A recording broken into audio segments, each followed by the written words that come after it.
चलो स्टार्ट करेंगे क्या आज? एग्रीकल्चर, खेती के बारे में जानना है। ठीक है, बहुत चीज़ जान गए, रिसोर्स के बारे में जान गए, तुमको वाइल्ड लाइफ और फॉरेस्ट कैसे रिसोर्स है उसके बारे में जान गए हम लोग, पानी कैसे रिसोर्स है, पानी का क्या क्या काम है, क्या क्या यूज़ है उसको जान गए हम लोग। आज जानेंगे हम लोग खेती करेंगे। ठीक है, आज बढ़िया से फार्मिंग करेंगे, जितना भी खेती में होता है तुमको वो सब चीज़ लगभग हम लोग जान जाएंगे। ठीक है, चलो स्टार्ट करते हैं। बेसिक जो तुम्हारा, अगर तुम इंडिया का पॉपुलेशन देखोगे, इंडिया का मैक्सिमम पॉपुलेशन जो होता है वो रूरल पॉपुलेशन है। रूरल पॉपुलेशन मतलब गांव देहात में ज़्यादा रहता है। 60% से ज़्यादा पॉपुलेशन जो हम लोग का है रूरल पॉपुलेशन। ठीक है, अब एक चीज़ बताओ कि गांव में पॉपुलेशन ज़्यादा है तो गांव में जीविका के लिए लोग क्या करता है? कोई इंडस्ट्री में जाता है, कोई बड़का कंपनी में काम करता है, ये खेती करता है, खेती करता है लोग। इसलिए बोला जाता है कि 2/3 अप्रॉक्सीमेटली 64-65% के आसपास भारत में जो जनसंख्या है वो अभी भी एग्रीकल्चर में इन्वॉल्व है। ठीक है, बहुत बड़ा सेक्टर है। सोचो कि 140 करोड़ जनसंख्या है, अगर उसमें से 50% वर्किंग पॉपुलेशन मान लो तुम, उसका 65% लोग किस में इन्वॉल्व है? एग्रीकल्चर में। इसलिए बहुत इंपॉर्टेंट हो जाता है एग्रीकल्चर। इसलिए इंडिया में इसलिए इंपॉर्टेंट है, एक तो जनसंख्या बहुत ज़्यादा है, डिमांड ज़्यादा है, लैंड कम है, छोटा लैंड है। जब बहुत बड़ा लैंड नहीं है, जैसे तुम यूएस का अगर तुम मैप देखोगे तो यूएस बहुत बड़ा लैंड है उसके पास, चाइना के पास बड़ा लैंड है ना। पॉपुलेशन सेम है चाइना और इंडिया का लगभग, लेकिन पॉपुलेशन लैंड उसके पास ज़्यादा है।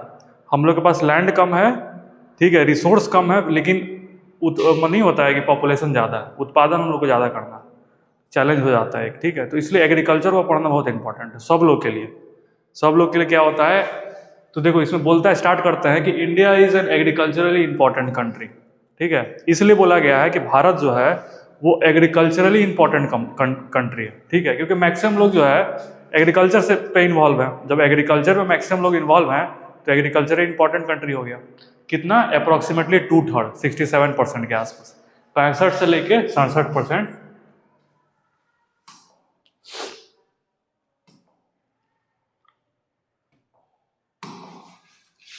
65 to 67% अभी भी जो पॉपुलेशन हम लोग का है वो एग्रीकल्चर पे डिपेंड करता है। ठीक है, besides food grain it also produce raw material for various industries. ठीक है, अब देखो एग्रीकल्चर का सिर्फ काम फूड प्रोडक्शन नहीं होता है, गेहूं चावल उत्पादन नहीं होता है। तुम सोचते होगे कि रबर का भी तो उत्पादन करता है, ठीक है, कॉटन का भी तो उत्पादन करता है। एग्रीकल्चर में कॉटन प्रोडक्शन भी आता है, और कॉटन क्या चीज़ में हेल्प करता है? शर्ट, टी शर्ट, ये सब जो होता है ना, क्लोथ बनाने में हेल्प करता है। ठीक है, तो अपार्ट फ्रॉम ग्रेन्स जो है, रॉ मटेरियल के प्रोडक्शन में भी एग्रीकल्चर का बहुत बड़ा रोल होता है। इतना क्लियर हो रहा है? आगे चलते हैं,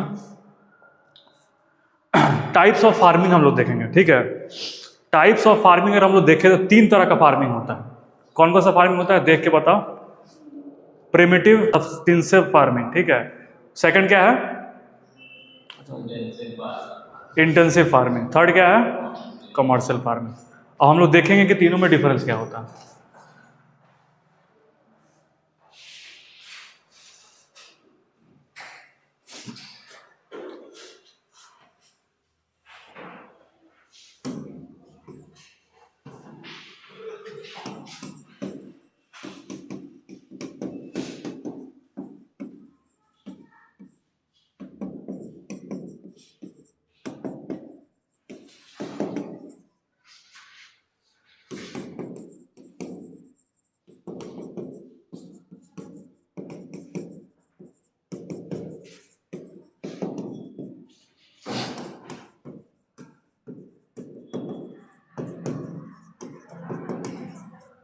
तीन तरह का फार्मिंग हो गया।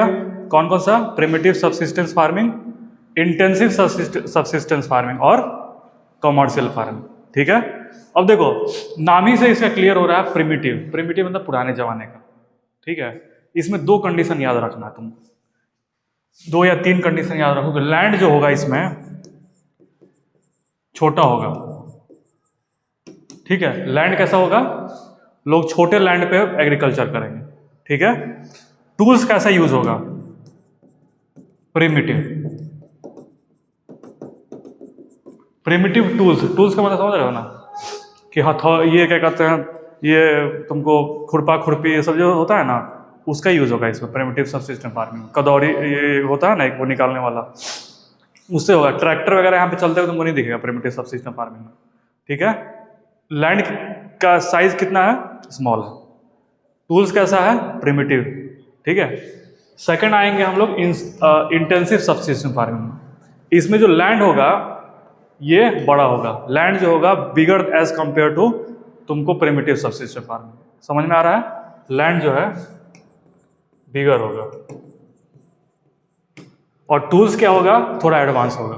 जैसे ट्रैक्टर वगैरह जो होता है उसका हम लोग यूज इसमें करेंगे, ठीक है।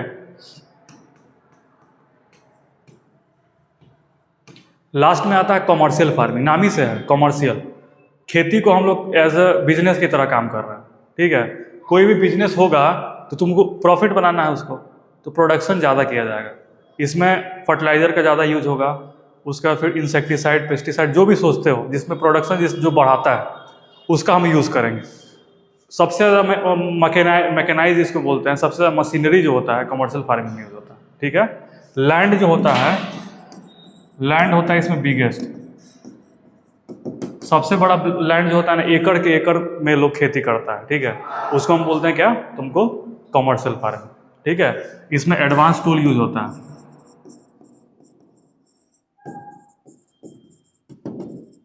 एडवांस टूल एंड मशीन का यूज होता है। 3 तरह का फार्मिंग हम लोग सीखे आज।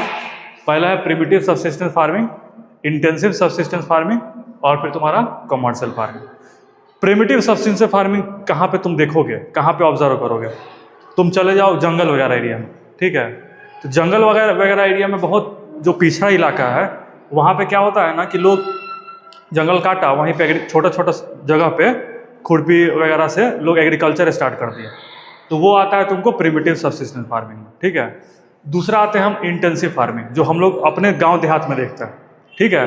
लैंड तो बड़ा है, ट्रैक्टर का भी यूज हो रहा है, पेस्टिसाइड का भी यूज है, लेकिन उस लेवल का नहीं हो रहा है, मतलब मीडियम साइज का तुम्हारा हो रहा है कि हम लोग खुद का खा रहे हैं, खुद का मतलब थोड़ा बहुत बेच दे रहे हैं, उससे ज़्यादा मतलब नहीं होता है, उससे ज़्यादा जो है यूज़ नहीं हो रहा, तो उसको हम बोलते हैं इंटेंसिव सबसिस्टेंस फार्मिंग। तो ये क्या है कि फॉरेस्ट वगैरह एरिया, जो ट्राइबल वगैरह समझते हो ना, ट्राइबल वगैरह जो होता है वो प्रिमिटिव सबसिस्टेंस फार्मिंग करता है। हम लोग जो करते हैं वो इंटेंसिव सबसिस्टेंस फार्मिंग होता है। और जो लास्ट वाला है कमर्शियल फार्मिंग, वो बड़े बड़े जो नहीं होता, जमींदार लोग खेती, चाहे बहुत बड़ा फार्मर जो होता है वो तुमको कमर्शियल फार्मिंग करता है। इतना समझ में आ गया। तो देखो फिगर भी हम लगाए हैं कि प्रिमिटिव सबसिस्टेंस फार्मिंग इस तरह का होता है, ठीक है, कि कोई खेत में बैठा हुआ है, छोटा छोटा प्रोडक्शन कर रहा है, अपना यूज कर रहा है, ये हो गया primitive subsistence farming. Intensive subsistence farming हो गया तुम्हारा कि मीडियम साइज का फार्मिंग, जो हम लोग देखते हैं अपने डे टू डे लाइफ में। तीसरा है कमर्शियल फार्मिंग, देख रहे हो ना, हार्वेस्टर हो गया, बड़ा बड़ा मशीन हो गया, वो यूज हम लोग करते हैं, किसमें करते हैं, कमर्शियल फार्मिंग। 3 तरह का फार्मिंग हो गया, समझ में आ गया, क्लियर है, कोई डाउट? तीनों फार्मिंग में आगे चलता है। अब देखेंगे प्रिमिटिव सबसिस्टेंस फार्मिंग क्या होता है, ठीक है। This type of farming is still practice in few pocket of India. कम होता है लेकिन फिर भी होता है। ज़्यादातर फॉरेस्ट वगैरह एरिया हो गया, ट्राइबल एरिया हो गया, उसमें प्रिमिटिव सबसिस्टेंस फार्मिंग यूज होता है, ठीक है। Primitive subsistence agriculture is practice on small patches of land, लिखा है ना, छोटा पैचेज ऑफ लैंड पे यूज होता है, किया जाता है, with the help of primitive tools like हो, डाउ, डिगिंग स्टिक वगैरह। इसमें लैंड कितना होगा, छोटा होगा, और टूल कैसा होगा, प्रिमिटिव टूल होगा, ठीक है। तो ये दो चीज़ क्लियर हो गया कैसे होता है। This type of farming depends upon monsoon, ये मानसून पे डिपेंड करता है, और natural fertility of the soil पे डिपेंड करता है, कि जो पहले से फर्टाइल लैंड है उसी पे हम कुछ दूसरा चीज़ उसमें नहीं डालेंगे, या फिर मेरे पास है ही नहीं डालने के लिए। जैसे नहीं होता है कि हम लोग के पास है कि अगर खेती में फर्टिलिटी कम हो गया तो हम लोग ले आए फर्टिलाइजर या फिर मैन्योर वगैरह डाल दिए, है कि नहीं। प्रिमिटिव में ऐसा कुछ नहीं होता। प्रिमिटिव में जब तक खेत का उत्पादन हो रहा है तब तक हम करेंगे, और जैसे ही उत्पादन उसका कम हो गया हम उसको छोड़ के दूसरे पर शिफ्ट हो जाएंगे, ठीक है। तो इसका एग्जाम्पल एक बहुत बढ़िया है, slash and burn agriculture. Slash and burn जानते हो ना क्या होता है, नाम सुने होंगे, slash and burn agriculture. Slash मतलब क्या होता है, काटना और जला देना, ठीक है। काटे और जला दिए और फिर दूसरी जगह शिफ्ट हो गए, समझ में आ रहा है ना। इसको हम लोग क्या बोलते हैं, प्रिमिटिव। अगर पूछे कि स्लैश एंड बर्न एग्रीकल्चर किस में आता है, टाइप ऑफ फार्मिंग किस में आता है, तो तुम क्या बोलोगे, प्रिमिटिव सबसिस्टेंस फार्मिंग में आता है। स्लैश एंड बर्न किस में आता है? एक और बहुत बढ़िया एग्जाम्पल है झूम कल्टीवेशन। नाम सुने होंगे, झूम कल्टीवेशन। तो जो झूम कल्टीवेशन भी होता है वो भी किस में आता है? Primitive subsistence farming. दिखाते हैं कैसा होता है, ठीक है। इसको हम लोग स्लैश एंड बर्न एग्रीकल्चर भी बोलते हैं, ठीक है। When the soil fertility decreases, the farmer shift and clear the fresh patch of land for cultivation। लिखा है ना कि जब फर्टिलिटी कम हो गया तो वहां से शिफ्ट होकर हम दूसरी जगह शिफ्ट हो गए, ठीक है। वहां से छोड़ के दूसरी जगह शिफ्ट हो गए, प्रोडक्शन अपना स्टार्ट कर दिए, ठीक है। This type of shifting allows nature to replenish the fertility of the soil. इसको छोड़ो, कोई दिक्कत नहीं। देखो झूमिंग क्या बोलते हैं? स्लैश एंड बर्न एग्रीकल्चर को ही हम लोग झूमिंग बोलते हैं, ठीक है। अब देखो यहाँ पे क्या है कि आग लगा हुआ है ना, आग लगा हुआ है, तो इसका मतलब क्या है कि यहाँ पे फर्टिलिटी कम हो गया, जो क्रॉप था उसको आग लगाती है और फिर हम दूसरे जगह शिफ्ट हो जाएंगे। या फिर क्या होता है कि कहीं जंगल है, जंगल में हम आग लगा दिए हैं और आग लगाने के बाद स्पेस क्रिएट कर दिए और उसके कुछ दिन के बाद वहाँ पे एग्रीकल्चर स्टार्ट हम लोग कर दिए। इतना समझ में आ रहा है ना? ये फिगर से क्लियर हो रहा है कि झूम कल्टीवेशन क्या होता है, शिफ्टिंग कल्टीवेशन क्या होता है। आगे चलते हैं, ये सब याद करने की जरूरत नहीं है। Slash and burn agriculture is known as milpa in Mexico, central America, Congo in Venezuela, इतना याद करने की जरूरत नहीं है। रोका इन ब्राजील, मसोलिन, ये आगे जाओगे ना कॉम्पिटिटिव एग्जाम में जाओगे जब, तो उसमें पूछता है ये सब, मैच द फॉलोइंग, इसमें नहीं पूछेगा, ठीक है। अब आएंगे हम लोग इंटेंसिव सबसिस्टेंस फार्मिंग में। This type of farming is practice in the areas of high population pressure on land, ठीक है। ऐसे जगह पे हम लोग देखेंगे जहाँ पे पॉपुलेशन बहुत ज़्यादा है। जैसे हम लोग का एरिया, हम बोले ना कि हम लोग का जो एरिया है, ये देख रहे हो नॉर्थ इंडिया का पूरा, चाहे मैक्सिमम जो तुम बेल्ट देखोगे, जनसंख्या ज़्यादा है और लैंड पे प्रेशर ज़्यादा है कि हमको ज़्यादा प्रोडक्शन करना, ठीक है। तो वैसे जगह पे कहाँ क्या यूज़ होता है? Intensive subsistence farming. नाम ही है इंटेंसिव, मतलब इंटेंस फार्मिंग करेंगे हम, ठीक है। कम जगह भी है फिर भी हम पूरा मतलब रगड़ के उसमें तुमको जितने मशीन वगैरह हो गया, फिर पेस्टिसाइड इंसेक्टिसाइड जो है वो यूज़ करेंगे, तो इंटेंसिव सबसिस्टेंस फार्मिंग में आता है, ठीक है। It is labour intensive farming, इसमें लेबर ज़्यादा लगता है। Whereas high doses of biochemical inputs and irrigation are used for obtaining higher production, ठीक है। इसमें तुमको लेबर ज़्यादा लगेगा, फर्टिलाइजर ज़्यादा लगेगा, लैंड बहुत छोटा है, लैंड छोटा है, तुम्हारे पास लैंड बहुत बड़ा बड़ा नहीं है, लैंड छोटा है, लेकिन तुमको लेबर ज़्यादा लग रहा है, तुमको उसमें मशीन ज़्यादा लग रहा है। कमर्शियल ऐसा नहीं, लेकिन फिर भी प्रिमिटिव से ज़्यादा तुमको मशीन लग रहा है, ठीक है। पेस्टिसाइड इंसेक्टिसाइड जितना भी चीज़ हो गया वो ज़्यादा लग रहा है। इसमें दिख रहा है ना कि small land holding size in India is uneconomical for farmer, continue to take maximum output from the limited land in the absence of alternative sources of livelihood, thus there is enormous pressure on agriculture land, ठीक है। जनसंख्या बहुत ज़्यादा है, अब जनसंख्या ज़्यादा है, लैंड कम है, तो हम क्या करेंगे? कुछ ना कुछ तो करेंगे प्रोडक्शन के लिए, तो वो आता है तुमको इंटेंसिव सबसिस्टेंस फार्मिंग। एग्जाम्पल में हो गया कि पैडी फील्ड जो है, हम लोग का पैडी फील्ड जो हो गया नॉर्थ इंडिया में और साउथ इंडिया में, एग्जाम्पल है तुमको इस तरह का दिखता है ना, गांव में जाता है तो एकदम एग्जैक्ट दिखता है कि नहीं, इस तरह का कियारी बना हुआ रहता है, पानी डाली है और पूरा उसमें प्रोडक्शन हो रहा है, ये किसी और का है, ये किसी और का है, ये किसी और का है, ये किसी और का है। आ रहा समझ में ना? मशीन इसमें भी यूज़ हो रहा है, पेस्टिसाइड इंसेक्टिसाइड इसमें भी यूज़ हो रहा है, लेकिन लैंड का होल्डिंग जो है वो छोटा है, लैंड पे प्रेशर जो है वो ज़्यादा है। इतना क्लियर हो रहा है? आगे चलते हैं। आगे हम लोग कमर्शियल फार्मिंग, नामी से तुमको ये हो गया, ये पता चल रहा है कि कमर्शियल फार्मिंग, हम खेती जो है बिजनेस के लिए कर रहे हैं, हम खुद के लिए नहीं कर रहे हैं। प्रिमिटिव और फिर इंटेंसिव फार्मिंग में क्या होता था कि हम लोग खुद के लिए कर रहे थे, ठीक है। इंटेंसिव फार्मिंग हो गया या प्रिमिटिव फार्मिंग में हम लोग खुद के लिए खेती कर रहे थे, अपने खाने पीने के लिए, अपने परिवार को खिलाने के लिए। लेकिन अगर हम ज़्यादा कल्टीवेशन करना है, हमको कमर्शियल मैंने बिजनेस के पर्पस पे अगर एग्रीकल्चर करना है, तो हमको आना पड़ेगा कमर्शियल फार्मिंग। समझ में आ रहा है? कमर्शियल फार्मिंग में देखो 3 कंडीशन है। लैंड होल्डिंग सबसे ज़्यादा होगा, लैंड बड़ा बड़ा पैच ऑफ लैंड लोग उठाता है। जैसे तुम सुने होंगे कि गांव में कोई बहुत बड़का फार्मर है, बहुत बड़का कोई किसान है, वो लीज पे ले लिया 50 बीघा खेत, 60 बीघा खेत लीज पे ले लिया है कि नहीं, लोग से मतलब लीज पे ले लिया और उस पर कल्टीवेशन कर रहा है, तो वो क्या है, वो कमर्शियल फार्मिंग में आता है। वो अपने लिए खेती नहीं कर रहा है, वो बेचने के लिए, मतलब वो कमाने के लिए खेती कर रहा है, ठीक है। तो इसका हो गया characteristic of commercial farming, high dose of modern input, machine बहुत मॉडर्न यूज होगा, high yielding variety HYV seed जो होता है, high yielding variety of seed, ये यूज करेंगे chemical fertiliser, insecticide, pesticide in order to obtain high productivity. इसका एक ही M है कि हायर प्रोडक्टिविटी हमको करना है, हायर प्रोडक्टिविटी होगा तो हमको इनकम होगा, सिंपल सा चीज़ है। अब देखो सबसे बढ़िया इसका एग्जांपल होता है प्लांटेशन कल्टीवेशन, ठीक है। प्लांटेशन कल्टीवेशन जो होता है वो कमर्शियल फार्मिंग का बढ़िया एग्जांपल है। प्लांटेशन किसको बोलते हैं, किसी को आइडिया है कुछ? प्लांटेशन, प्लांटेशन बताओ। हाँ, एक ही प्लांट को अगर बहुत लार्ज एरिया में लगा दिए तो उसको हम क्या बोलते हैं? प्लांटेशन कल्टीवेशन, ठीक है। प्लांटेशन कल्टीवेशन का जैसे एग्जांपल तुमको हो गया कि कॉटन जो होता है ना, कॉटन का पेड़ पौधा देखे हो कि नहीं देखे हो? फिगर में देखे होगे, NCERT में होगा तुमको, ठीक है। वाइट कलर का बॉल होता है, एकदम इस तरह का रहेगा, तो वो बहुत लार्ज स्केल में लगा दिए। गन्ना जो होता है शुगर के, बहुत लार्ज स्केल में लगा दिए, बहुत दूर दूर तक लगा दिए, ठीक है। उसको हम क्या बोलेंगे? कॉमर्शियल प्लांटेशन बोलेंगे। वो किस में आता है? कॉमर्शियल फार्मिंग में आता है। इतना क्लियर हो रहा है? Plantation is also a type of commercial farming, ये भी एक तरह का कॉमर्शियल फार्मिंग है। In this type of farming a single crop, लिख रहा है ना, single crop is grown on large area. एक ही क्रॉप को हम बहुत बड़े संख्या में, बहुत बड़े एरिया में लगाएंगे, वो किस में आता है? प्लांटेशन कल्टीवेशन में। इतना क्लियर हो रहा है? ठीक है। The plantation has an interference of agriculture and industry. इसमें दोनों का मतलब ये इंडस्ट्रियल पर्पस के लिए यूज होता है, मेनली इसमें यही बोलता है, ठीक है। Plantation cover large track of land using capital intensive input with the help of migrant labour. देखो जो हम पहले बताएं वही चीज़ है, सारा चीज़ जो तुमको कमर्शियल फार्मिंग में बताएं वही प्लांटेशन में भी आता है कि हाई ग्रेड का मशीन इसमें यूज होगा, high type of pesticide, insecticide use होगा, लैंड बहुत बड़ा होगा, लेबर जो होगा इफिशिएंट लेबर होगा।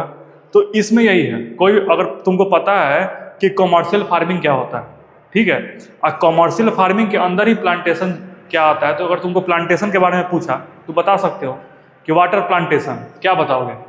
बोलो बोलो बोलो, जल्दी से बोलो। देख रहे हैं सब सो रहा है, सबको नींद आ रहा है एकदम मस्त वाला। प्लांटेशन क्या बोलता है? प्लांटेशन क्या होता है बताओ? देखो ऐसे आगे बढ़ जाओगे ना, सोशल साइंस है, अभी तो हिस्ट्री आएगा कुछ दिन के बाद, हिस्ट्री में प्रवचन चलेगा लंबा वाला, उसमें तो और बढ़िया नींद आएगा, कैसे काम चलेगा उसमें, ठीक है। ये ज्योग्राफी इसलिए हम स्टार्ट में रखे हैं कि थोड़ा सा मन लगेगा तुम लोगों का, ठीक है। अभी हिस्ट्री आएगा, फिर बहुत लोग को इकोनॉमिक्स समझ में नहीं आता, इकोनॉमिक्स में लोग सोने लगेगा, पॉलिटी में लोग सोने लगेगा, सिविक्स में, ठीक है। साइंस पढ़ाएंगे फिर अगले नेक्स्ट मंथ में, उसमें मजा आएगा, लेकिन इसको पढ़ना पड़ेगा, नंबर लाना है कि नहीं? एकदम देखो चुपचाप बैठी है तुम, बोलो प्लांटेशन क्या होता है, जल्दी बोलो। हाँ, क्या बोलते हैं, क्या बोलते हैं प्लांटेशन, किसको बोलते हैं? बोलो बोलो बोलो जल्दी। लार्ज एरिया, उसको क्या बोलेंगे? वो किस में आता है? कमर्शियल फार्मिंग में, ठीक है। कमर्शियल फार्मिंग का हमको कुछ कुछ कैरेक्टरिस्टिक फीचर बताओ तो। लार्ज कल्टीवेशन, कल्टीवेबल लैंड जो होता है वो हो गया लार्ज, ठीक है। उसके बाद और मशीन यूज कर रहे हैं, है ना, क्या यूज कर रहे हैं? मशीन यूज कर रहे हैं। HYV सीड यूज कर रहे हैं। HYV में क्या होता है? High yielding variety. क्या होता है? High yielding variety seed use कर रहे हैं। पेस्टिसाइड, इंसेक्टिसाइड, जितना हो सकता है, जो चीज तुम सोच सकते हो कि कोई प्रोडक्शन बढ़ाने के लिए यूज करना है, उसको क्या बोलेंगे? वो किस में यूज होता है? Commercial farming. इतना क्लियर हो रहा है कि नहीं हो रहा है? पक्का बोलो, क्लियर हो रहा है ना? बोलना है, नहीं बोलोगे तो सो जाओगे, हम बता रहे हैं, ठीक है। अगर बोलते रहोगे तो नींद नहीं आएगा, और नहीं तो घर से सो के आया करो, 1-2 घंटा सो लोगी तो नींद यहाँ पे नहीं आएगा, ठीक है। प्लांटेशन समझ में आ गया? अब देखो एग्जाम्पल में इसमें देखो, टी हो गया, कॉफी हो गया, रबर हो गया, शुगर केन, बनाना एटसेट्रा, ये प्लांटेशन क्रॉप के अंदर आता है। किस में आता है? 3-4 को तुमको हम प्लांटेशन क्रॉप का एग्जाम्पल पूछे तो क्या बताओगे? बताओ क्या क्या, बोलो तुम भी बोलो। टी हो गया, कॉफी हो गया, रबर हो गया, शुगर केन हो गया, बनाना हो गया, ये सब किस में आता है? प्लांटेशन कल्टीवेशन में आता है ना प्लांटेशन का। हाजीपुर तुम लोग गया है कि नहीं घूमने कभी? हाजीपुर गया है? जब गांधी सेतु पुल से तुम उतरेगा, अभी नहीं, अभी तो बाढ़ आया होगा उधर, तो गांधी सेतु पुल से जब उतरेगा तो साइड में देखेगा बड़ा बड़ा एकदम हाजीपुर का केला लगा हुआ है, बहुत दूर दूर एरिया में लगा रहता है, सब प्लांटेशन क्रॉप में ही आता है। एक तरह का क्रॉप हम बहुत बड़े एरिया में लगा रहे हैं, उसको हम क्या करेंगे? बोलेंगे 5 को प्लांटेशन क्रॉप का एग्जाम्पल हमको देना। टी हो गया, कॉफी हो गया, रबर हो गया, शुगर केन हो गया, बनाना हो गया, याद हो गया प्लांटेशन वगैरह। आगे चलते हैं।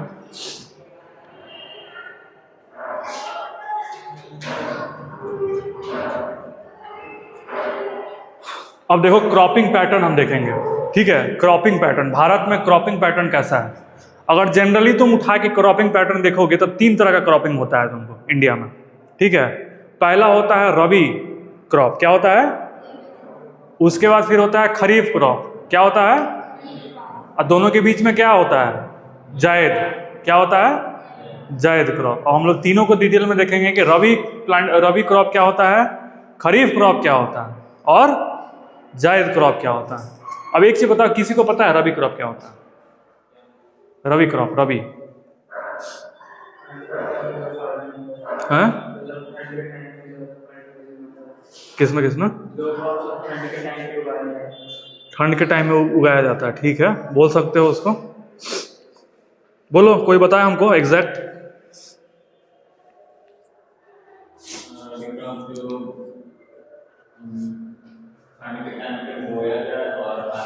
अक्टूबर नवंबर में तुमको बोया जाएगा, सोइंग किया जाएगा, और अप्रैल के आसपास, मार्च अप्रैल में उसको हार्वेस्ट कर लिया जाएगा। वो क्या होगा? रबी क्रॉप। खरीफ क्रॉप मानसून के आसपास, अप्रैल मई जून इसमें डालोगे और अक्टूबर तक हार्वेस्ट करोगे, वो क्या होगा? इन दोनों के बीच में जो आएगा वो क्या होगा? जायद क्रॉप, ठीक है। अब देखना आपको ये है कि रबी क्रॉप में क्या क्या आता है, खरीफ क्रॉप में क्या क्या आता है और जायद क्रॉप में क्या क्या आता है। समझ में आ रहा है ना जी? चलो आगे चलते हैं, चलो रबी क्रॉप में देखते हैं। Rabi crops are sown in winter from October to December. Sowing area, sowing season कौन सा है, सोइंग मंथ कौन सा है? October to December and harvested in April to June. अप्रैल के आसपास, अप्रैल मई में तुमको होता है अगर हार्वेस्ट हो जा रहा है, और अक्टूबर से दिसंबर में तुमको सोइंग हो जा रहा है, उसको क्या बोलेंगे? रबी क्रॉप बोलेंगे। उसका ड्यूरेशन यही होता है। आ रहा समझ में? आगे चलते हैं। सम ऑफ द इम्पॉर्टेंट क्रॉप्स। अब क्रॉप हर एक का याद रखना है, 3-4 को। अगर पूछ दिया शॉर्ट नोट्स तो तुमको पता होना चाहिए रबी में क्या आता है, खरीफ में क्या आता है और जायद में क्या आता है, ठीक है। तो रबी में देखो सबसे इंपॉर्टेंट क्रॉप जो होता है क्या है? वीट, ठीक है। वीट, बार्ली, पी, ग्राम, मस्टर्ड। अभी तुम देखते हो कि ठंडा के दिन में जाओगे तो सरसों बहुत बोया जाता है, किस में आएगा? रबी क्रॉप में। वीट जो होता है, वीट बोया जाता है, ठीक है, तो वो किस में आएगा? रबी क्रॉप में। पी, ग्राम जो हो गया, देखो पी मतलब यहाँ पे पी हो गया, ग्राम हो गया, 4 याद रखो। 4 का नाम याद रखना। क्या क्या याद रख बताओगे? अगर हम 4 पूछे तुमसे कि 4 क्रॉप का नाम बताओ जो कि रबी क्रॉप है, क्या बताओगे? वीट हो जाएगा, पी हो गया, ग्राम हो गया, मस्टर्ड हो गया। क्या हो गया? बोलो फिर से। वीट हो गया, पी हो गया, ग्राम हो गया, मस्टर्ड हो गया। क्या हो गया? वीट हो गया, पी हो गया, ग्राम हो गया और मस्टर्ड हो गया। पी मटर, मटर के जाओगे अभी गांव वगैरह में बहुत खेती होता है ठंडे के समय में, ठीक है। मस्टर्ड तुमको बहुत दिखेगा, सरसों बहुत ज़्यादा दिखेगा, ठीक है। ग्राम वही हो गया, पी से ही ग्राम डिराइव होता है। दाल वगैरह, ग्राम जो होता है ना, मसूर दाल, रहड़ दाल, अरहर दाल, ये सब ये तुमको ग्राम में आ जाएगा सेक्शन, ठीक है। अब मस्टर्ड तुमको सरसों, ठीक है। अब आगे चलते हैं। Throw these crops are grown in large part of India, states from the north and north west part such as Punjab and Haryana, Himachal Pradesh, Jammu and Kashmir, Uttarakhand, Uttar Pradesh are important. अब देखो इसमें बोला एरिया बताया है, ठीक है। एरिया बताया है कि रबी क्रॉप सबसे ज्यादा कहाँ पे होता है, तो ये देखो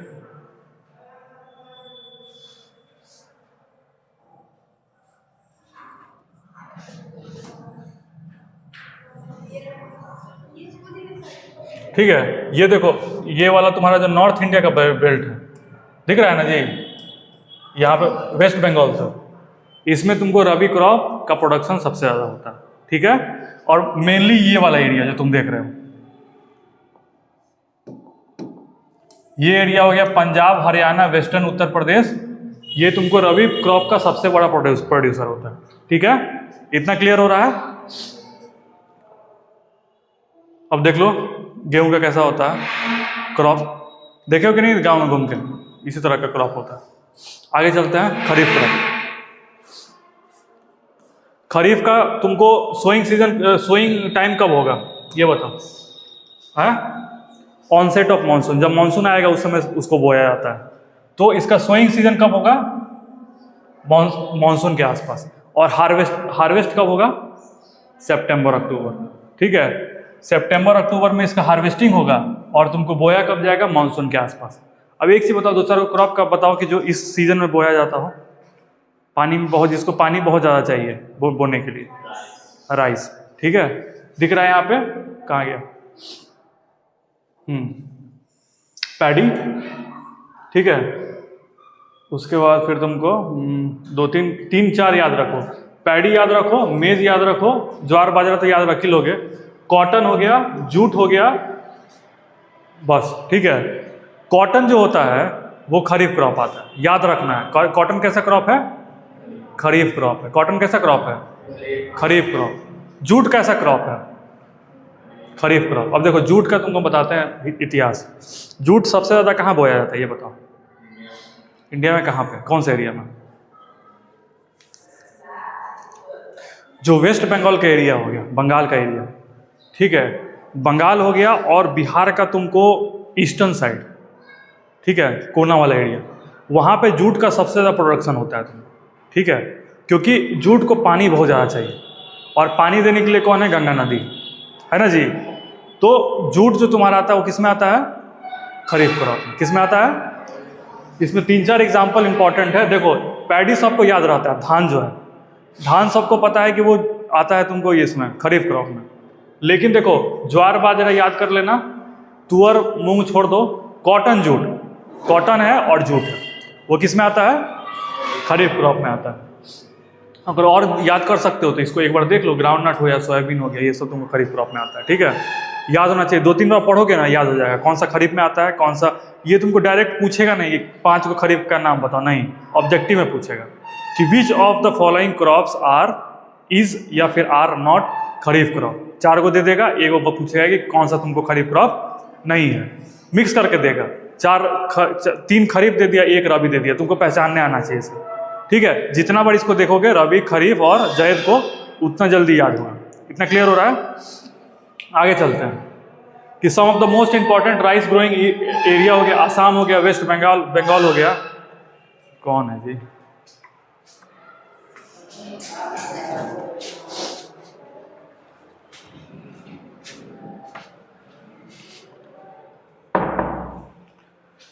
ठीक है, तो कहाँ कहाँ देखो ये ग्रो होता है? वेस्ट बंगाल हो गया, जैसे नॉर्दर्न बेल्ट जो हम तुमको बताया ना, नॉर्दर्न बेल्ट में तुम्हारा इधर का एरिया, वेस्ट बंगाल हो गया, बिहार हो गया, उत्तर प्रदेश हो गया, वहाँ पे बहुत ज़्यादा प्रोडक्शन होता है। और कॉटन हम बोल रहे हैं, कॉटन भी खरीफ में आता है ना कॉटन। कॉटन के लिए कौन सा सॉइल चाहिए? जल्दी बताओ। ब्लैक सॉइल चाहिए, ठीक है। अब ब्लैक सॉइल कहाँ पाया जाता है सबसे ज़्यादा? प्लेटू एरिया में, महाराष्ट्र गुजरात वाले एरिया में, ठीक है। तो यहाँ पे बोलेगा, अगर तुमसे पूछेगा कि जो तुमको एरिया बताओ कि कौन सा है ये कॉटन प्रोडक्शन वाला एरिया सबसे मैंने इंडिया में कौन सा एरिया है जहाँ पे कॉटन प्रोडक्शन सबसे ज़्यादा होता है, तुमसे पूछे तो तुम क्या बताओगे? महाराष्ट्र, मध्य प्रदेश, तुमको इधर गुजरात हो गया, ये सब जो एरिया होता है इसमें सबसे ज़्यादा तुमको कॉटन प्रोडक्शन होता है।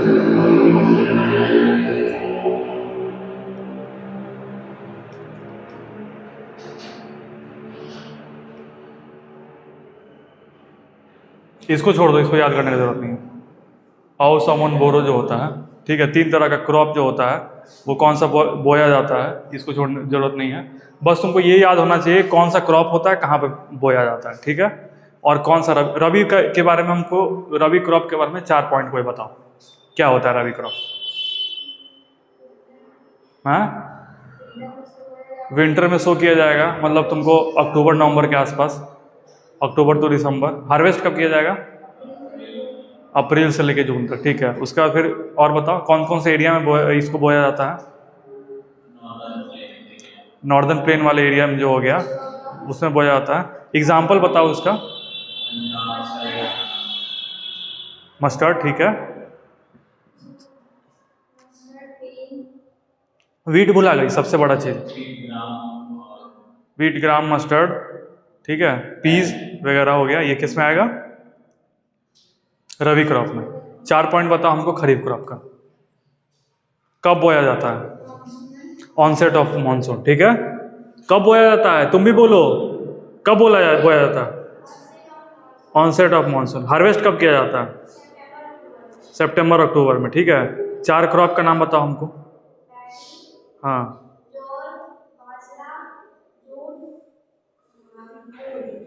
ठीक है, मूंग बोल सकते हो, या फिर कॉटन। कॉटन याद रखना है, ठीक है, कॉटन इसमें इंपॉर्टेंट है, कॉटन याद रखना है। कॉटन किस में आता है? खरीफ क्रॉप में। और कॉटन के लिए क्या, कौन सा सॉइल चाहिए? Black soil. अब ब्लैक सॉइल किधर होता है? जो तुमको वेस्टर्न प्लेट्यू का एरिया हो गया, वहां पे तुमको ब्लैक सॉइल पाया जाएगा। इतना क्लियर है? आगे चलते हैं। जायद क्रॉप। जायद क्रॉप हो गया कि in between rabi and kharif there is a short season during the summer month is called as zaid. इसको, इसमें क्या होता है, इसको जायद सीजन बोलते हैं। कि अब देखो, समर तुमको हार्वेस्टिंग हो गया गर्मी के समय रबी क्रॉप का, और ऑनसेट ऑफ मानसून, उसमें लगभग 2-2.5 महीना 3 महीना का गैप आ जाता है। तो उसमें क्या होता है कि जायद क्रॉप हम लोग बो देते हैं, ठीक है। जायद क्रॉप में ज़्यादातर होता है कुकुम्बर और वेजिटेबल्स। वेजिटेबल समझ रहे हो ना, कि जो ये तुमको क्या कहते हैं, सब्जी वगैरह हो गया, खीरा हो गया, ककड़ी हो गया, पंपकिन हो गया, होता है ना, लौकी, खीरा, ये सब तुमको जनरली जायद क्रॉप में आता है। किस में आएगा? जायद क्रॉप में। अब बताओ हमको जायद क्रॉप के बारे में कि उसका सोइंग सीजन कब होता है? हाँ, बिटवीन, उसको बोलो कि डायरेक्ट कि जायद क्रॉप जो है कि बिटवीन तुमको रबी और जो खरीफ का सीजन होता है उसके बीच में जो सीजन आएगा उसको क्या बोलेंगे? जायद सीजन बोलेंगे, ठीक है। कौन कौन सा क्रॉप इसमें बोया जाता है बताओ देख के। अरे खीरा का ककड़ी जितना होता है ना, गर्मी में खाए हो ना जी, खीरा सबसे ज़्यादा होता है, ककड़ी जो सबसे ज़्यादा होता है, फिर तुमको वाटरमेलन जो होता है, क्या बोलते हैं उसको, तरबूज जो होता है, तरबूज सबसे ज़्यादा होता है। मस्क मेलन कब मिलता है तुमको? गर्मी के समय मिलता है। ठंडा में तुम खाई हो कभी? वही है, वो याद रखना, ठीक है। जायद में कौन कौन सा आएगा जो तुम खाई हो गर्मी के दिन में? याद करना है कि कौन कौन सा सब्जी हम खाए हैं गर्मी के दिन में, लिख देना है जाके, वही आता है जायद क्रॉप में, ठीक है। इतना क्लियर हो रहा है? 3 तरह का क्रॉपिंग पैटर्न हम लोग का, पहला रबी हो गया, दूसरा हो गया खरीफ हो गया, और तीसरा क्या हो गया? जायद हो गया। और एक चीज हम लोग पढ़े, 3 तरह का फार्मिंग। पहला हम लोग क्या, कौन सा फार्मिंग पढ़े हैं? Primitive subsistence farming. दूसरा, तीसरा प्रिमिटिव सबसिस्टेंस फार्मिंग का हमको 3 पॉइंट चाहिए, बताओ हमको।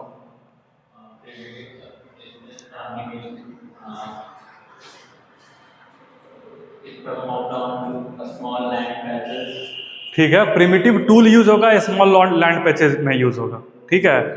दूसरा पॉइंट क्या चीज?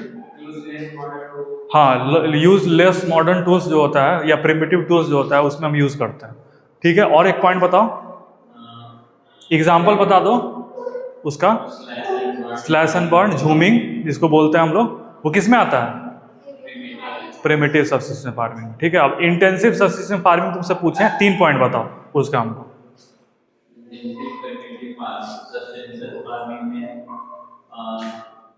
न्यू मॉडर्न टेक्नोलॉजी का यूज किया जाता है, ठीक है, यूज किया जाता है, और एक्स्ट्रा फर्टिलाइजर पेस्टिसाइड इसमें भी यूज किया जाता है। लैंड छोटा होता है as compare to commercial farming, ठीक है।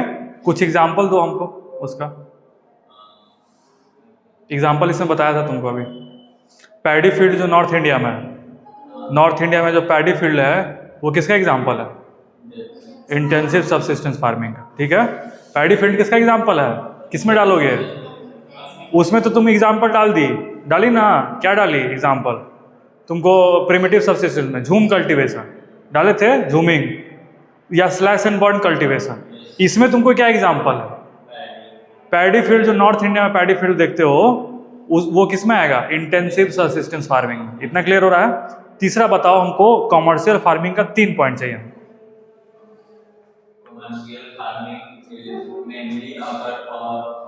सब बोलो, सबको याद करना है, यहीं पे याद करके जाना है, ठीक है। कमर्शियल फार्मिंग बोलो। हाँ ठीक है, ठीक है। हाई यील्डिंग वैरायटी यूज होता है, बहुत बड़ा बड़ा मशीन यूज होता है, बड़ा बड़ा लैंड यूज होता है, ठीक है। एग्जाम्पल दो उसका। प्लांटेशन कल्टीवेशन, एग्जाम्पल में जैसे प्लांटेशन जो होता है, प्लांटेशन ऑफ कॉटन, फिर तुमको टी हो गया, कॉफ़ी हो गया, वो एग्जाम्पल है कॉमर्शियल फार्मिंग। शुगर केन क्या चीज़ का एग्जाम्पल है? तुम बताओ, कॉमर्शियल फार्मिंग का 3 पॉइंट बताओ। ठीक है, बहुत बढ़िया। आगे? ठीक है, मॉडर्न फार्मिंग में आता है। और plantation is an example of commercial cultivation. ठीक है, इतना क्लियर हो रहा है? चलो आगे। ठीक है, अब 2 पढ़ लेंगे, उसके बाद उसको बंद करेंगे। ठीक है, मेजर क्रॉप अभी स्टार्ट करते हैं। राइस किस में आया था? तुम लोग बताओगे, हमको नहीं पता। किस तरह का क्रॉप में आता है राइस? खरीफ में। लिख दें यहाँ पे खरीफ, पक्का। तुमको पैडी मिलेगा। पैडी वही है, धान है। धान को जब तुम ये करते हो ना, प्रोसेस कर देते हो, तो वो राइस में कन्वर्ट हो जाता है। समझ में आ रहा है? ठीक है, इंडिया जो है सेकंड लार्जेस्ट प्रोड्यूसर है राइस का। सोचो, सबसे सेकंड में तुमको है धान का सबसे बड़ा इंडिया प्रोड्यूसर है। फर्स्ट में कौन होगा सोचो? फर्स्ट में चाइना है। ठीक है, इट रिक्वायर्स हाई टेम्परेचर एवं 25 degree Celsius and high humidity with annual rainfall of ever 100 centimetre. 3 चीज याद रखना है, हाई टेम्परेचर, हाई ह्यूमिडिटी और रेनफॉल कितना? 100 सेंटीमीटर से ऊपर। 3 point, high temperature, high humidity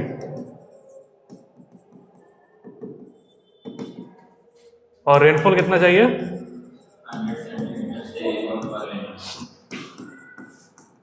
अब देखो इसको याद कैसे रखोगे।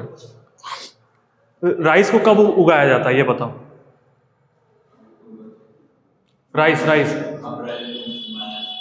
गर्मी में उगाया जाता है ना राइस को।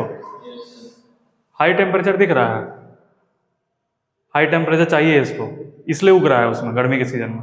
हाई ह्यूमिडिटी, अगर बारिश ज़्यादा होगा तो ह्यूमिडिटी क्या होगा? ज़्यादा है, क्योंकि मानसून चल रहा है। रेनफॉल कितना चाहिए? 100 सेंटीमीटर से ऊपर। इतना क्लियर हो रहा है ना? और कंडीशन लिख दो उसको, बहुत बढ़िया कहेगा, बहुत याद करके लड़का है। लेकिन वो तो अब समर सीजन के बारे में बता रहा है कि टेम्परेचर हाई होगा, ह्यूमिडिटी हाई होगा, और रेनफॉल जो होगा वो 100 सेंटीमीटर से ऊपर होगा। क्लियर हो रहा है ना? और इंडिया का ये राइस प्रोडक्शन में कितना नंबर होता है? कितना नंबर है? सेकंड। फर्स्ट पे कौन आता है? 3 कंडीशन कौन सा है राइस प्रोडक्ट को राइस के क्रॉप को बनाने के, मतलब प्रोडक्शन के लिए 3 क्या कंडीशन है ये बताओ?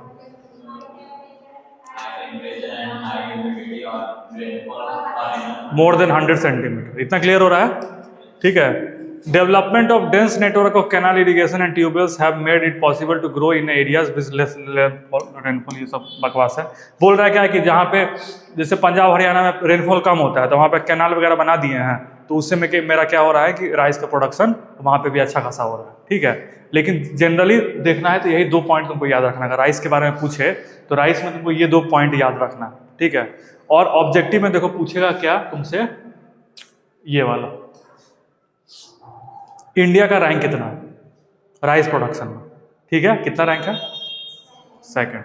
मैक्सिमम सेकंड तुमको मिलेगा। 1 में चाइना जाता है। शुगर केन में जाओगे तो ब्राजील 1 नंबर पे आ जाता है, चाइना ये तुमको इंडिया 2 नंबर पे आ जाता है।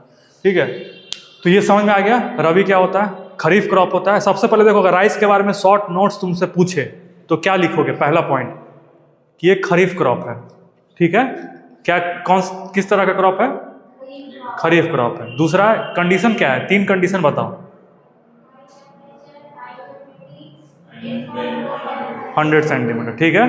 तीसरा, अगर मान के चलो तुमसे हम पूछें कि इंडिया का रैंक कितना है इसमें प्रोडक्शन में? Second after China. और आप पूछे कि एरिया कौन सा है? एरिया हम तुमसे पूछ दे, क्योंकि एरिया इससे पहले बताए हैं कि राइस का कहाँ प्रोडक्शन होता है। नॉर्दर्न प्लेन जो बेल्ट है वो राइस का प्रोडक्शन। तुमको 4 पॉइंट मिल गया कि नहीं मिल गया? 4 में भी 3 पॉइंट ये दिए, मतलब 7 पॉइंट तुम्हारा हो गया। 7 में से याद कितना? 3 नंबर का क्वेश्चन आया, 3 पॉइंट लिख के आना है। 4 नंबर का क्वेश्चन आया, 4 पॉइंट लिख के आना है। तुमको 7 पॉइंट याद करवाएं, किए कि नहीं? चलो आगे। राइस हो गया, राइस देख लो। अब आगे चलते हैं, व्हीट, गेहूं के बारे में पढ़ेंगे। किसके बारे में? अब एक चीज बताओ, गेहूं जो है किस तरह के क्रॉप में आता है? किस में आता है? रबी। लिख दें यहाँ पर रबी ना। हाँ, रबी लिखें, सही है ना? पक्का? वीट किस में होता है? रबी में आता है कि खरीफ में? पक्का? कॉन्फिडेंस में बोलो। हाँ एकदम रबी में होता है। रबी में होता है ना? चलो आगे। ये कहाँ पे ग्रो होता है? नॉर्दर्न और नॉर्थ वेस्टर्न पार्ट, ठीक है। इधर वाले पार्ट में से मैं आपको विजुअलाइज करूँ, इंडिया का मैप है, ठीक है। यहाँ पे बिहार हो गया, यहाँ पे वेस्ट बंगाल हो गया, यहाँ पे तुमको उत्तर प्रदेश, यहाँ पे पंजाब हरियाणा, इधर वाला एरिया। बीच से काटो, इधर वाले एरिया में ज़्यादातर राइस का प्रोडक्शन होता है, ठीक है, ईस्टर्न साइड में। और वेस्टर्न साइड में तुम जाओगे तो यहाँ पे क्या चीज़ का प्रोडक्शन होता है? वीट का। कहाँ क्या चीज़ का प्रोडक्शन होता है? वीट का। अब तुम एक चीज़ बताओ, वीट रबी क्रॉप है, ठीक है। वीट को ठंड में मतलब जनरली ग्रो किया जाता है, तो जहाँ पे ठंड ठीक ठाक होगा वहाँ पे उसका प्रोडक्शन ज़्यादा होगा, ठीक है। तो बिहार में ज़्यादा ठंड है कि पंजाब एरिया वाला में ज़्यादा ठंड है? बिहार में ज़्यादा ठंड होता है या फिर पंजाब वाले एरिया में ज़्यादा ठंड होता है? उधर वाले एरिया में। देखो रीज़न ये नहीं है, हम सिर्फ तुमको याद करने के लिए बता रहे हैं। रीज़न अलग है उसका हाई प्रोडक्शन का, लेकिन याद ये रखना है कि देखो जहाँ पे बारिश ज़्यादा होगा या फिर जहाँ पे गर्मी ज़्यादा लगेगा वहाँ पे हम क्या किए कि राइस को ग्रो ज़्यादा करा दिए। जहाँ पे ठंडी ज़्यादा हो रहा है वहाँ पे हम, अब ऊपर पहाड़ पे नहीं ग्रो कराना है, पहाड़ के नीचे जो तुमको पंजाब का एरिया हो गया, हरियाणा का एरिया हो गया, इधर वेस्टर्न यूपी का एरिया हो गया, ये सब वीट में बहुत ज़्यादा प्रोडक्शन करता है। इतना क्लियर हो रहा है? पहला पॉइंट क्या लिखोगे कि वीट जो है वो रबी क्रॉप है। कैसा क्रॉप है? रबी क्रॉप है। कहाँ ग्रो होता है? ठीक है। अब एक चीज बताओ कि हाँ ये वाला रेनफॉल कितना चाहिए? राइस में कितना चाहिए था? मोर देन 100 सेंटीमीटर। इसमें चाहिए तुमको 50 से लेके 75, ठीक है। इसमें यही बोल रहा है कि there are 2 important wheat growing zones. 2 zone में बांटा गया है वीट ग्रोइंग जोन, मतलब 2 जोन में बांटा गया है। पहला है गंगा सतलज, ठीक है, और दूसरा तुम्हारा है दक्कन का पठार, माने प्लेट्यू वाला एरिया। पहला कौन सा है? गंगा सतलज पे। गंगा सतलज समझ रहे हो ना कहाँ पे है? सतलज कहाँ पे है? पंजाब वाले एरिया में सतलज है ना। पंजाब वाले एरिया में सतलज है, तो ये हो गया गंगा सतलज का एरिया। और दूसरा कौन सा एरिया है? दक्कन का एरिया, ठीक है। 3 मेजर वीट प्रोड्यूसिंग स्टेट कौन सा है? पहला कौन सा है? बस यही याद रखना है। स्टेट कौन सा याद रखना है? पंजाब, हरियाणा और उत्तर प्रदेश। पंजाब, हरियाणा और। अब चलो 4 पॉइंट बताओ हमको वीट के बारे में। पहला रबी क्रॉप, पहले लिखना क्या? किसी भी क्रॉप के बारे में आया ना तो पहले ये लिख देना है कि ये रबी है कि खरीफ है। समझ में आ रहा है ना? या तो राइस के बारे में तुमको आएगा, या फिर तुमको इसके बारे में आएगा, या फिर कॉटन के बारे में आएगा, ठीक है। कॉटन किस तरह का क्रॉप होता है? खरीफ क्रॉप होता है। कॉटन कैसा होता है? तो पहला पॉइंट कौन सा तुम्हारा होगा इसमें वीट में? It is a rabi crop. Second, कौन से एरिया में ग्रो होता है? ठीक है। कंडीशन कैसा चाहिए ग्रो होने के लिए? Centimetre of rainfall. 50 to 75 centimetre of rainfall चाहिए, ठीक है। Growing season. 3 पॉइंट हो गया। चौथा पॉइंट बताओ। चौथा पॉइंट, चौथा पॉइंट जल्दी से।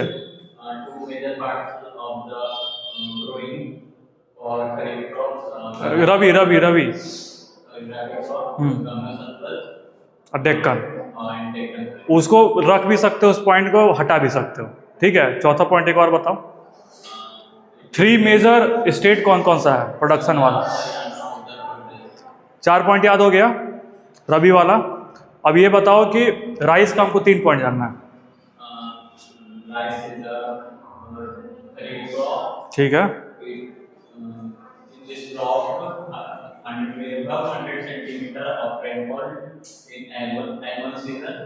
ठीक है, 100 सेंटीमीटर से ऊपर रेनफॉल चाहिए। तुम बताओ तीसरा पॉइंट, तुम बताओ कहाँ पे ग्रो होता है? नॉर्दर्न प्लेन में। बहुत बढ़िया। तुम बताओ चौथा पॉइंट। हाई टेम्परेचर चाहिए और हाई ह्यूमिडिटी चाहिए और रेनफॉल कितना चाहिए, 100 सेंटीमीटर से ऊपर। तुम्हारा रबी वाला एक सेक्शन, खरीफ वाला सेक्शन, जायद वाला सेक्शन, वीट राइस क्लियर हो गया? कोई डाउट? चलो ठीक है, आज एंड करते हैं।